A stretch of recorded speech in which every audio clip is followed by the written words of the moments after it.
The bell above the boutique door chimed, and I froze, my hands hovering over a display of silk scarves. That particular chime could only mean one thing. Evelyn was here. I plastered on my best smile and turned to face my mother-in-law. "Catherine, dear," Evelyn's voice dripped with false sweetness. "I hope I'm not interrupting anything important." I swallowed hard, willing my voice to remain steady. "Of course not, Evelyn. What brings you to Stillwater Styles today?" Evelyn's eyes swept over the boutique, her lips pursed in thinly veiled disapproval. "Oh, I was just in the neighborhood and thought I'd pop in, see how my son's investment is faring." I bit back a retort. This boutique was my dream, my hard work. Martin had supported me, yes, but it was my success, not his investment. "Business is booming," I said, gesturing to the bustling shop. "We just got a new shipment of those designer handbags you admired last month." Evelyn waved a dismissive hand. "I'm sure they're lovely, dear, but I'm more interested in how you're managing. It must be so taxing, running a business and trying to be a proper wife to Martin." I clenched my fists behind the counter. "I manage just fine, Evelyn. Martin and I are very happy." The bell chimed again, and I silently thanked whatever divine force had sent me a distraction. My best friend and part-time employee, Sarah, breezed in. "Kate, you won't believe what I just heard at the—" She trailed off, noticing Evelyn. "Oh, hello, Mrs. Caldwell. I didn't realize you were visiting today." Evelyn's smile tightened.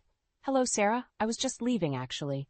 Catherine, do remind Martin about our dinner plans this weekend. I'd hate for him to forget again." With that parting shot, she swept out of the store. I let out a breath I didn't realize I'd been holding. Sarah whistled low. "Wow, Kate, how do you deal with that woman?" I shrugged, trying to shake off the tension. "One day at a time. So, what's the hot gossip you were about to spill?" As Sarah launched into a story about the mayor's wife and a scandalous pair of leopard print leggings, my phone buzzed. A text from Martin. "Mom says she stopped by the shop. Everything okay?" I typed back quickly. "Fine, just the usual. Love you." The rest of the day passed in a blur of sales, inventory checks, and customer chatter. By closing time, I was exhausted but satisfied. This little boutique was my pride and joy, a testament to my eye for fashion and my business savvy. As I locked up, Martin's car pulled into the parking lot. My husband stepped out, looking dashing in his suit and tie. "Surprise!" he called, holding up a bouquet of my favorite flowers. "Thought I'd treat my beautiful wife to dinner." I melted into his embrace, inhaling the familiar scent of his cologne. "You're the best, you know that?" Martin kissed the top of my head. "I try. How was your day? Mom didn't give you too hard a time, did she?" I hesitated, not wanting to spoil the moment. "Oh, you know Evelyn. She means well." Martin's brow furrowed. "Kate, if she's bothering you—" "It's fine," I interrupted, forcing a smile. "Really, let's not let her ruin our evening. Where are we going for dinner?" As we walked to the car, hand in hand, I pushed thoughts of Evelyn to the back of my mind. I had a wonderful husband, a thriving business, and a life I loved.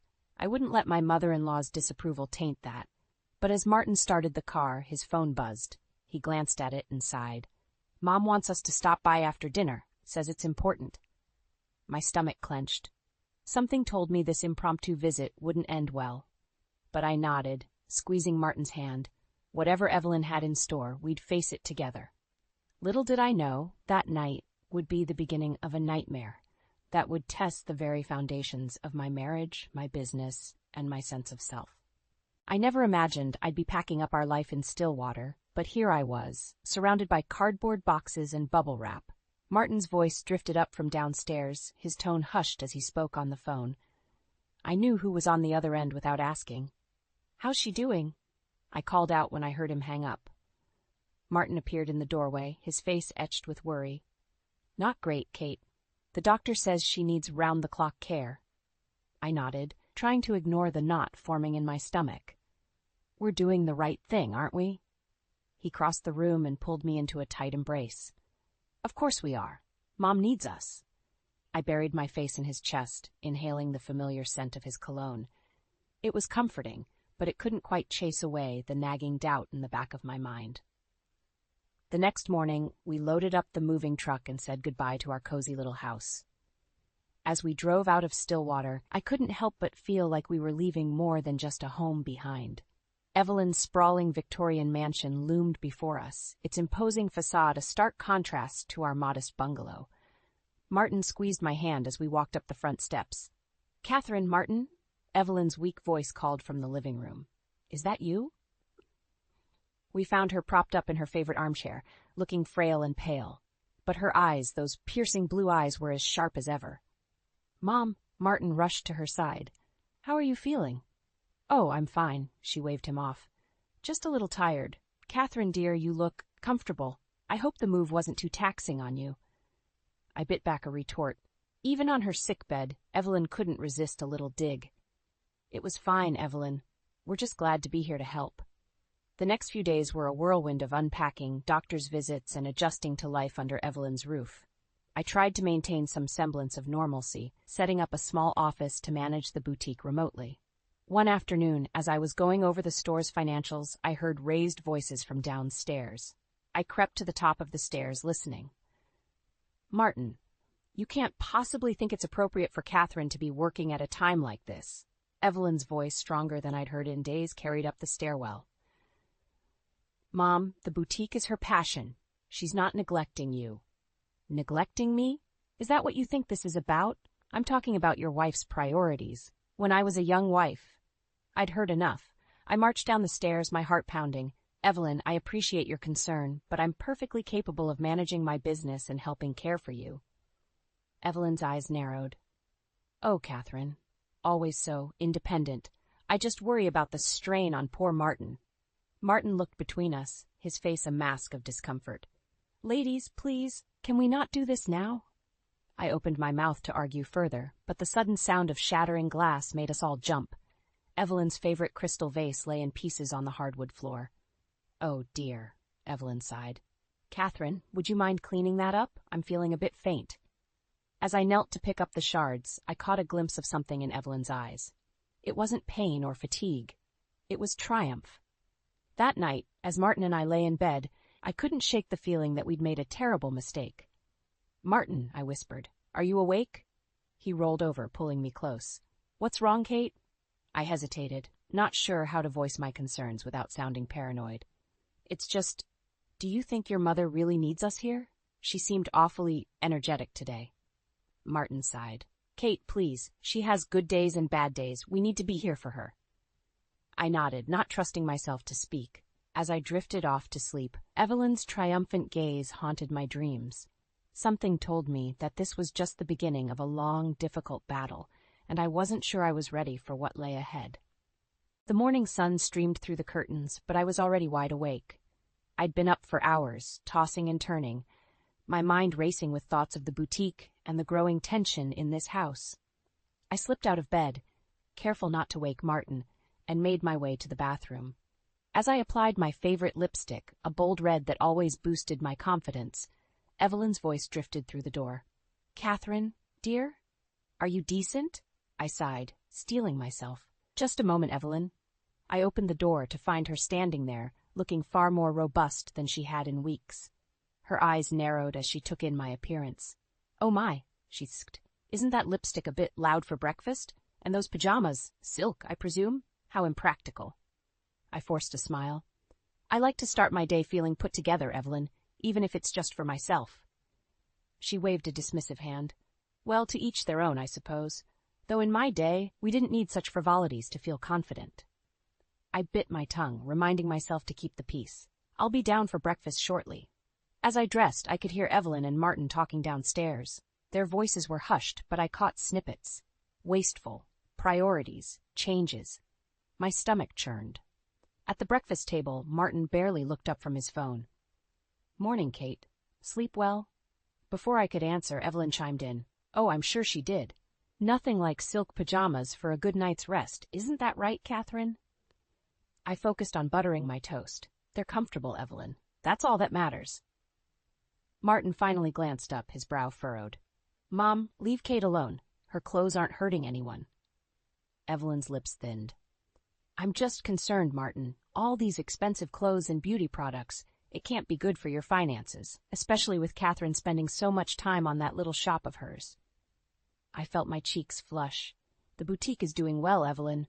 It's not a drain on our finances. Martin sighed. Can we not do this now? I have a busy day ahead. As he left for work, I couldn't shake the feeling that he hadn't quite defended me, or the boutique. Later that afternoon, I was on a video call with Sarah discussing new inventory for the store when Evelyn burst into the room. Catherine, I need your help immediately. I quickly ended the call. What's wrong, Evelyn? She gestured dramatically. My favorite brooch. I can't find it anywhere. I need you to help me look. For the next 2 hours, we tore through the house. I knew this was just another of Evelyn's tactics to keep me from work, but I couldn't refuse. Finally, as I was elbow-deep in a dusty closet, Evelyn called out, Oh, silly me, it was in my jewelry box all along. I emerged, disheveled and frustrated. Evelyn, I had an important call. Now, she interrupted. Family comes first, doesn't it? Speaking of which, I was thinking we should go through your closet next, get rid of some of those flashier items. Martin always preferred a more understated look on women. I felt something snap inside me. Evelyn, my clothes are not up for discussion, neither is my business. I've tried to be accommodating, but this has to stop. Her eyes flashed. I'm only trying to help, dear, to make you a better wife for my son. Surely you can see that? Just then, Martin walked in. What's going on here? Evelyn's demeanor changed instantly. Oh, Martin, Catherine and I were just having a little chat about fashion. Weren't we, dear? I looked at Martin, silently pleading for him to see through his mother's act, but he just smiled tiredly. That's nice. I'm glad you two are bonding. As he walked away, I felt a chill run down my spine. Evelyn's triumphant smirk told me everything I needed to know. This wasn't just about clothes or the boutique. This was a battle for control of my life, my marriage, my very identity, and Evelyn was playing to win. I woke up early, determined to get some work done before Evelyn could interfere. Tiptoeing past her room, I made my way to the guest bedroom we'd converted into my makeshift office. As I opened the door, my heart stopped. The room was empty. My desk, my computer, my files, everything was gone. I stood there, frozen, unable to process what I was seeing. Then I heard it. Soft chuckle behind me. Oh, good morning, Catherine. I see you've noticed the changes. I whirled around. Evelyn, what have you done? Where are my things? She waved a dismissive hand. I thought it was time for a little decluttering. This room will make a lovely sewing room, don't you think? My hands shook with rage. That was my office, my work. You had no right. Now, she interrupted, her voice sickly sweet. I'm sure Martin would agree that family should come first. Your little hobby can wait. I pushed past her, racing down the stairs. In the living room, I found some of my clothes and personal items scattered across the floor. My favorite designer handbag, a gift from Martin, was conspicuously absent. Looking for something? Evelyn's voice drifted from behind me. I turned to see her holding my bag, examining it with disdain. Such an ostentatious thing. I took the liberty of donating it to the church sale, along with some of your other excessive items. Something inside me snapped. You had no right, I shouted, snatching the bag from her hands. These are my things, my life. Evelyn's eyes hardened. Your life? Your life is here now, Catherine. With family. It's time you learned your place. I heard footsteps on the stairs and turned to see Martin, his face a mask of confusion. What's going on down here? Before I could speak, Evelyn burst into tears. Oh, Martin, I was just trying to help organize, and Catherine, she just lost her temper. Martin looked at me, his brow furrowed. Kate, what's this about? I stared at him in disbelief. Martin, she got rid of my things, my work, my clothes. She's trying to erase me. He sighed, running a hand through his hair. I'm sure Mom was just trying to help, Kate. You know how cluttered that room was getting. I couldn't believe what I was hearing. Are you serious right now? She had no right to touch my things. Catherine, Evelyn interjected, her voice trembling. I only want what's best for this family, for my son. Martin put an arm around his mother. It's okay, Mom. Kate, can we talk about this later? I'm going to be late for work. As he left, I stood there, clutching my bag, feeling more alone than ever.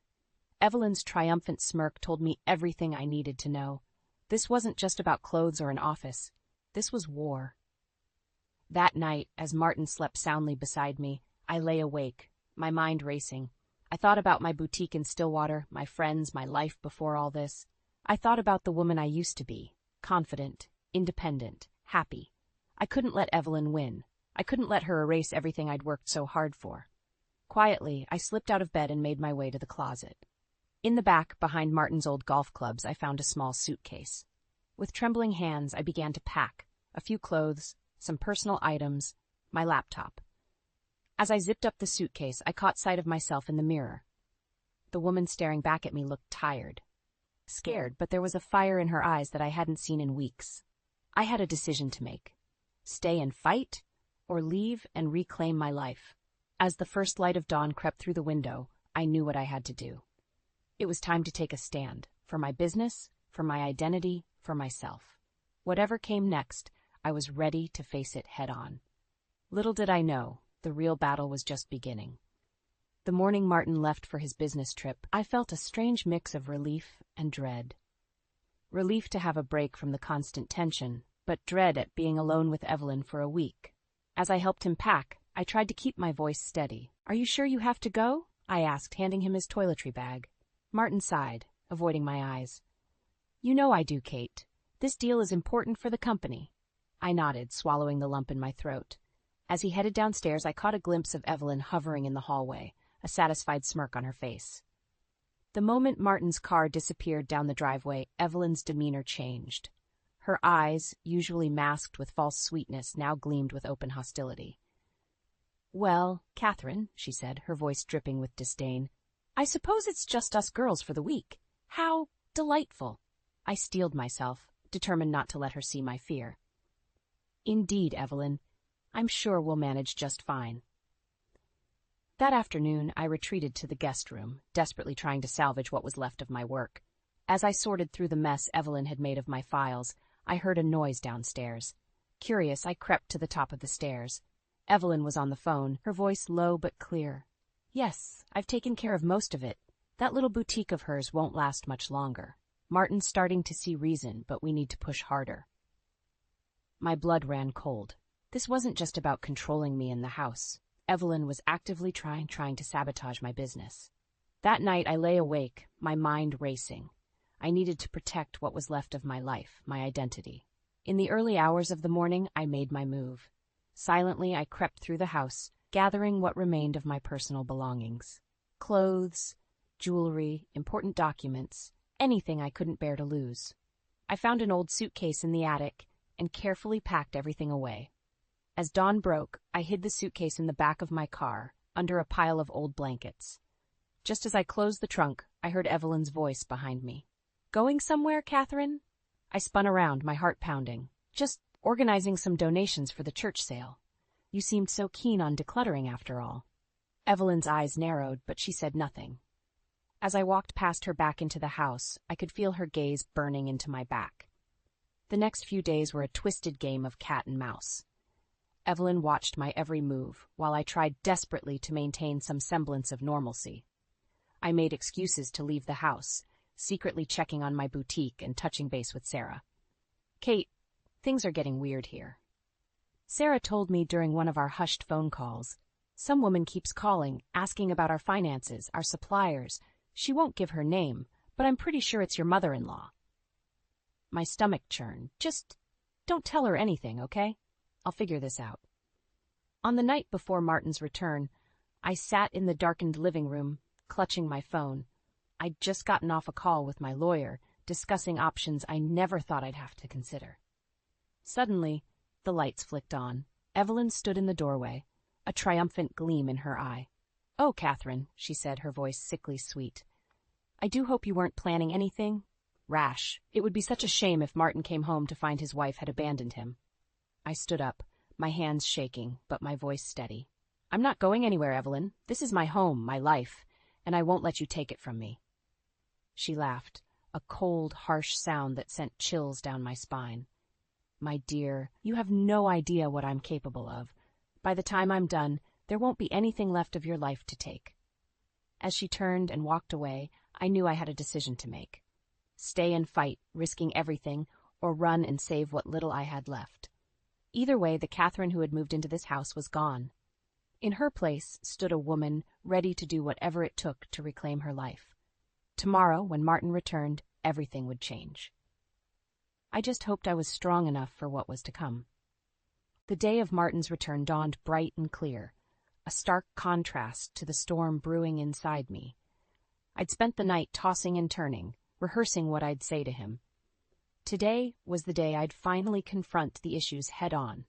I threw myself into preparations, determined to make everything perfect. I baked Martin's favorite apple pie, set the table with our best china, and even put on the dress he'd given me for our last anniversary. As I applied my signature red lipstick, I caught sight of Evelyn watching me from the doorway. My, she smirked. Aren't we going all out? I do hope you're not setting yourself up for disappointment, dear. I ignored her, focusing on the task at hand. When I heard Martin's car pull up, my heart raced. This was it. Welcome home, honey, I called out, rushing to greet him. Martin looked tired, his suit rumpled from the journey. He gave me a quick peck on the cheek, his eyes already scanning the room for his mother. Mom? Where are you? He called out. Evelyn appeared, arms outstretched. Oh, Martin, we've missed you so much. I watched as they embraced, feeling like an outsider in my own home. When Martin finally turned back to me, his expression was guarded. Kate, we need to talk, he said, his tone serious. My stomach dropped. Of course, why don't we sit down? I've made your favorite. Not now, he interrupted. This is important. We moved to the living room, Evelyn hovering nearby with a look of barely concealed triumph. Martin took a deep breath. Kate, I've been doing a lot of thinking during this trip. About us, about the future. And I'm worried. I felt my carefully constructed facade begin to crumble. Worried? About what? He sighed, running a hand through his hair. Your priorities, Kate. The boutique, your clothes, your lifestyle. It's also excessive, Mom's been telling me. Your mother? I interrupted, my voice rising. Martin, she's been manipulating you. She's trying to control our lives. Martin's face hardened. Don't talk about my mother that way. She's only trying to help. Maybe if you'd listen to her advice. Advice? I laughed bitterly. Is that what you call getting rid of my things? Sabotaging my business? Your business, Martin scoffed. Kate, it's a hobby at best. It's time you focused on what really matters. Family. I felt like I'd been slapped. A hobby? Martin, that boutique is my dream. It's successful. It's who I am. Maybe that's the problem, he muttered. Silence fell between us, heavy and oppressive. I could feel Evelyn's presence, a dark shadow looming over us. What are you saying, Martin? I whispered, dreading the answer. He wouldn't meet my eyes. I'm saying maybe it's time for a change, for both of us. Mom thinks. Stop! I shouted, jumping to my feet. I don't care what your mother thinks. This is our life, Martin. Ours. Catherine! Evelyn's sharp voice cut through the tension. How dare you speak to my son that way? After everything we've done for you? I whirled on her, years of pent-up frustration boiling over. Everything you've done? You've done nothing but try to destroy me since the day I married your son. Martin stood up, his face a mask of anger and disappointment. That's enough, Kate. I think you need to calm down and really think about your behavior, about our future. As he stormed out of the room, Evelyn closed on his heels. I stood there, shaking. The carefully prepared dinner lay forgotten, the china gleaming mockingly in the fading light. In that moment, I realized the true extent of Evelyn's manipulation. She hadn't just turned Martin against me, she'd made him question everything about our life together. As I sank to the floor, tears streaming down my face, I knew I was at a crossroads. Fight for my marriage, my identity, my very self, or give in to the suffocating control Evelyn so desperately wanted. The woman I used to be, strong, independent, full of life, seemed like a distant memory. But as I sat there, surrounded by the wreckage of my carefully planned evening, I felt a spark of that old fire ignite within me. This wasn't over, not by a long shot. The morning after Martin's return, I woke to an empty bed and muffled voices downstairs. My heart sank as I recognized the conspiratorial tones of Martin and Evelyn. I dressed quickly, determined to face whatever new challenge awaited me. As I descended the stairs, their voices grew clearer. It's for her own good, Martin, Evelyn was saying. She needs to learn her place in this family. I froze, my hand gripping the banister. Martin's response was too low to hear, but the resignation in his tone spoke volumes. Taking a deep breath, I stepped into the kitchen. The conversation ceased abruptly. Martin avoided my gaze, but Evelyn's eyes gleamed with malicious triumph. Good morning, Catherine, she chirped. We were just discussing your future in this household. I squared my shoulders. My future is my own to decide, Evelyn. Martin finally looked at me, his expression a mix of frustration and disappointment. Kate, please, we're trying to help you.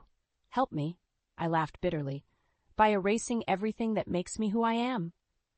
Evelyn's smile turned cold. Oh, Catherine, you still don't understand, do you? This isn't about you. It's about what's best for this family, for Martin. Before I could respond, Martin's phone rang. He answered, his face growing serious. I have to go to the office. There's an emergency with the Johnson account.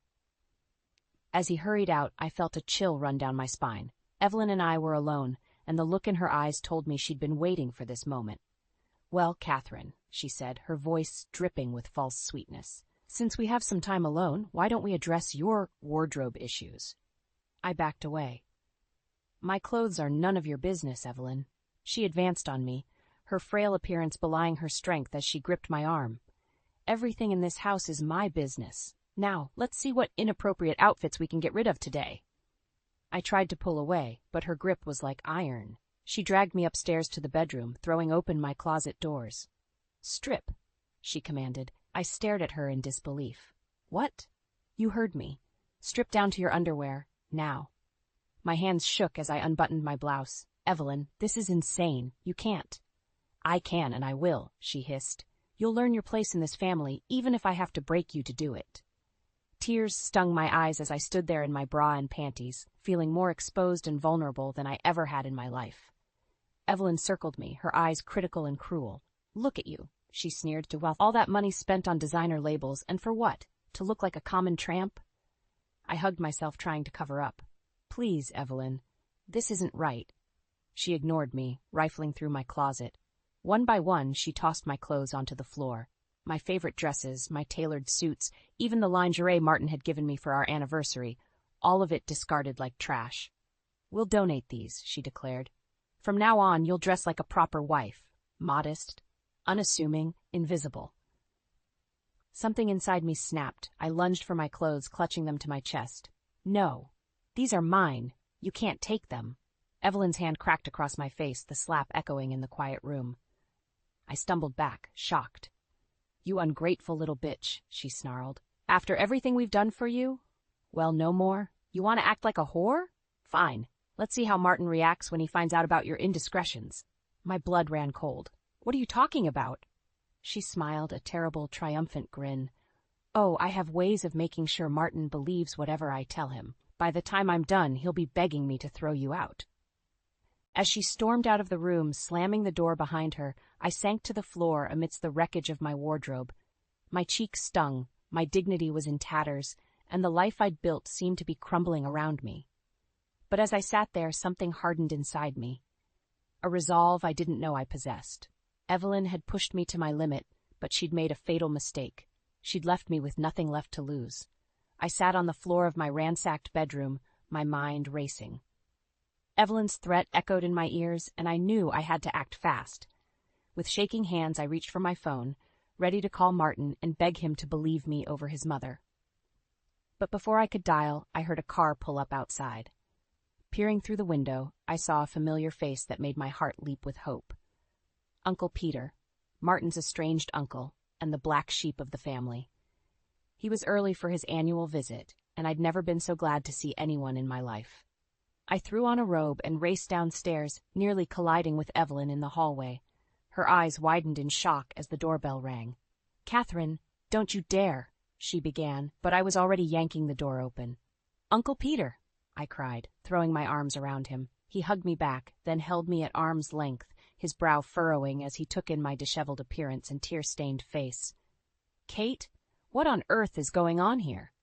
Before I could answer, Evelyn appeared behind me, her face a mask of forced pleasantry. "Peter, what a surprise. We weren't expecting you until next week." Peter's eyes narrowed. "Clearly. Now, would someone like to explain why my niece-in-law looks like she's been through hell?" In that moment, everything I'd been holding back came pouring out. The manipulation, the gaslighting, the physical and emotional abuse. I told Peter everything, my voice growing stronger with each word. Evelyn tried to interject, her voice sickly sweet. "Oh, Peter, Catherine's been under so much stress lately. She's not thinking clearly." "Shut up, Evelyn," Peter snapped, his voice cold. He turned to me, his eyes kind but determined. "Kate, pack a bag, you're coming with me." "She most certainly is not," Evelyn shrieked, dropping all pretense of civility. "Martin will never allow it." As if on cue, we heard Martin's car in the driveway. He walked in, his face a mask of confusion as he took in the scene before him. "What's going on here?" he demanded. I stood tall, facing my husband. "Martin, I'm leaving. I can't live like this anymore." His eyes widened. "Kate, what are you talking about? Mom, what's happening?" Evelyn latched onto Martin's arm. "Oh, darling, Catherine's just upset. She doesn't mean it. Tell her she can't leave." But Peter stepped forward, his voice firm. "Martin, your wife has been subjected to emotional and physical abuse in this house. By your mother, and you've allowed it to happen." Martin's face paled. "That's not... Mom, is this true?" Evelyn's facade cracked. "I was only trying to make her a proper wife, to save your marriage." "By destroying everything I am?" I countered, my voice steady. "Martin, I love you, but I can't stay here. Not like this." Martin looked lost, torn between his wife and his mother. But Peter wasn't finished. "Kate," he said gently, "I have a proposition for you. I've been looking to invest in a promising business. How would you like to expand that boutique of yours?" I gasped, hardly daring to believe it. "You do that?" Peter nodded. "And I have a great lawyer who can help you, with whatever you decide about your marriage." Martin's head snapped up. "Divorce, Kate? No." But I felt a weight lifting from my shoulders. For the first time in months, I saw a future that was my own. "I'm sorry, Martin," I said softly, "but I need to do this, for me." As I packed my bags, I could hear Evelyn's shrill voice and Martin's confused protests, but they felt distant, like a storm I was finally walking away from. Peter waited for me by his car, a supportive smile on his face. As we drove away from the house that had become my prison, I felt a mix of sadness and exhilaration. "Where to?" Peter asked. I thought of my boutique in Stillwater, of the life I'd built before all this, of the woman I used to be, strong, independent, full of dreams. "Home," I said firmly. "I'm going home." As we hit the open road, I closed my eyes, feeling the warmth of the sun on my face. Evelyn had tried to break me, to mold me into someone I wasn't. But in the end, she'd only made me stronger. I didn't know what the future held, but I knew one thing for certain. I was Catherine again, and this time, no one would ever take that away from me.